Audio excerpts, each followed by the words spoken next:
fürsətdən istifadə edərək həm cənab prezidenti bu doğum günü münasibətilə təbrik edirik, can sağlığı arzulayırıq, həm də dünya Azərbaycanlılarının həmrəylik günü və qarşıdan gələn il bizim üçün önəmli olsun. Əldə etdiyimiz nəticələr daha da artsın, daha da böyüsün, inkişaf eləsin və xalqımızın rifahının daha da yüksəlməsinə xidmət eləsin. Sağlıq olsun. Bəli, əlbəttə ki, 26-cı ildə bizim üçün sağlıq olsun, məhsuldar il olacaq.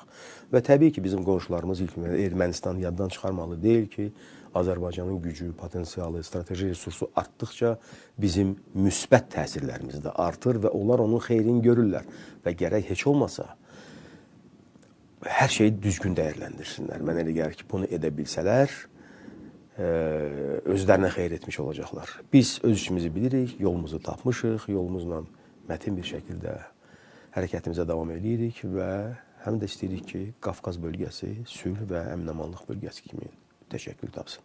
Çox sağ olun, İlyas müəllim. Minnətdaram çox yaxşı və mən deyərdim, dəyərli yanaşmaya görə. Çünki sizin fikirləriniz tam vəziyyətimizin kontekstinə uyğundur. Və mən elə gəlir ki, elə qonşu respublikaların hamısında da sizin fikirlərinizi adekvat tərzdə qəbul edəcəklər. Minnətdaram. Sağ olun. Bu qədər hörmətli tamaşaçılar, biz müzakirə vaxtında bu günləri Azərbaycanda tanınmış siyasi şərhçi İlyas Hüseynovu dinlədik və təşəkkür edirəm ki, siz bizə diqqət yetirdiniz. Bu günlük hələlik budur. Salamat qalın, efirdə görüşənədək.